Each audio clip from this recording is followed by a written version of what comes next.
ನಮಸ್ಕಾರ ವೀಕ್ಷಕರೇ, welcome to Radha's kitchen. ಇವತ್ತು ನಾನು ಮಸಾಲೆ ಇಲ್ಲದೇ ಇತ್ತಿಗೆ ಬೇಳೆ ಸಾಂಬಾರು ಮಾಡ್ತಾಯಿದ್ದೀನಿ. ಬಹಳ ಬೇಗ ಆಗುವಂಥ ರೆಸಿಪಿ. ನೀವು ಮನೇಲಿ ಒಂದ್ಸರಿ ಮಾಡ್ಕೊಳ್ಳಿ. ಬನ್ನಿ ಇವಾಗ ಹೇಗೆ ಮಾಡೋದು ಅಂತ ನೋಡೋಣ. ಸ್ವಲ್ಪ ಎಣ್ಣೆ ಹಾಕ್ಕೊಳ್ಳೋಣ. ನೋಡಿ, ಒಂದು ಅರ್ಧ ಸ್ಪೂನ್ ಸಾಸಿವೆ ಹಾಕ್ಕೊತಾ ಇದ್ದೀನಿ. ನೋಡಿ, ನಾನು ಇವಾಗ ಮೀಡಿಯಮ್ ಸೈಜು 4 ಈರುಳ್ಳಿ ತೊಗೊಂಡಿದ್ದೀನಿ.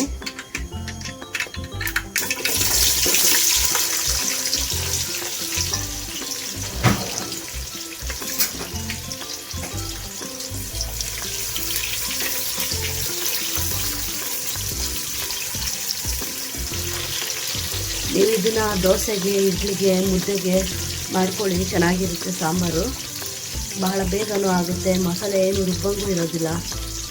ಇಲ್ಲಿ ನಾನು 4 ಟೊಮೊಟೊ ಹೆಚ್ಕೊಂಡಿದ್ದೀನಿ, ಅದನ್ನು ಹಾಕ್ಕೊತಾ ಇದ್ದೀನಿ. ನೋಡಿ, 1 ಸ್ಪೂನ್ ಉಪ್ಪು ಹಾಕ್ಕೊತಾ ಇದ್ದೀನಿ.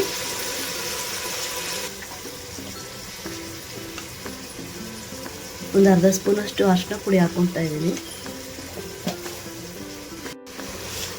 ನೋಡಿ, ಇವಾಗ ಟೊಮೊಟೊ ಎಲ್ಲ ಚೆನ್ನಾಗಿ ಸ್ಮ್ಯಾಶ್ ಆಗಿದೆ.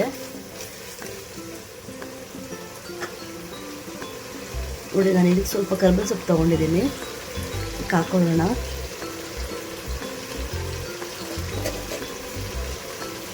ಸ್ವಲ್ಪ ಕೊತ್ತಂಬರಿ ಸೊಪ್ಪು ಹಾಕ್ಕೊತಾ ಇದ್ದೀನಿ.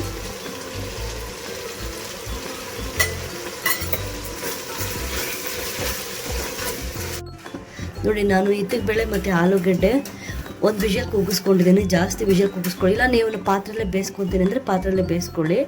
ನಾನು ಒಂದೇ ಒಂದು ವಿಷಲ್ ಕೂಗಿಸ್ಕೊಂಡಿದ್ದೀನಿ. ನೀವು ಇದನ್ನು ಬೇಯಿಸಿಟ್ಕೊಂಡ್ರೆ ಬೇಗ ಸಾಂಬಾರು ಮಾಡ್ಬೋದು. ನೋಡಿ, ನಾನು ಇದಕ್ಕೆ 1 ತೆಂಗಿನಕಾಯಿ ತೊಗೊಂಡು ತುರ್ಕೊಂಡು ಹಾಲು ತೊಗೊಂಡಿದ್ದೀನಿ. ಇವಾಗ ಇದಕ್ಕೆ ಹಾಕೊಳ್ಳೋಣ.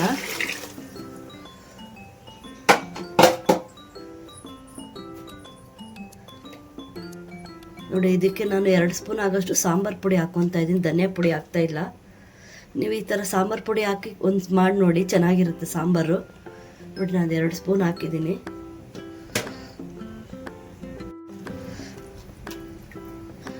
ಇವಾಗ ಬೇಯಿಸಿಟ್ಕೊಂಡಿರೋಂಥ ಇತ್ತಿಗೆ ಬೇಳೆ ಕೂಡ ಹಾಕ್ಕೊಳ್ಳೋಣ.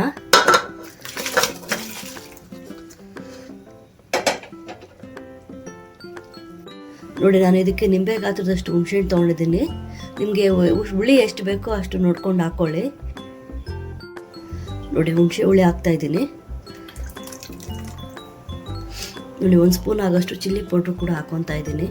ನಿಮಗೆ ಖಾರಕ್ಕೆ ಎಷ್ಟು ಬೇಕೋ ಅಷ್ಟು ನೋಡ್ಕೊಂಡು ಹಾಕ್ಕೊಳ್ಳಿ.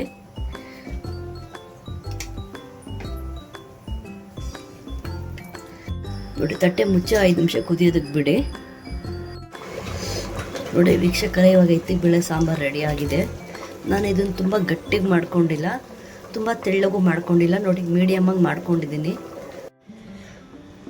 ನೋಡಿ ವೀಕ್ಷಕರೇ, ಇದಕ್ಕಿದ ಅವರೆಕಾಳು ಸಾಂಬಾರು ರೆಡಿಯಾಗಿದೆ. ಬಿಸಿ ಬಿಸಿ ಅನ್ನಕ್ಕೆ ತುಪ್ಪ ಹಾಕ್ಕೊಂಡು ತಿಂದರೆ ತುಂಬ ಚೆನ್ನಾಗಿರುತ್ತೆ, ಇಡ್ಲಿಗೂ ಚೆನ್ನಾಗಿರುತ್ತೆ. ನನ್ನ ಚಾನಲ್ ಇಷ್ಟ ಆದರೆ ಲೈಕ್ ಮಾಡಿ, ಶೇರ್ ಮಾಡಿ, ಸಬ್ಸ್ಕ್ರೈಬ್ ಮಾಡಿ.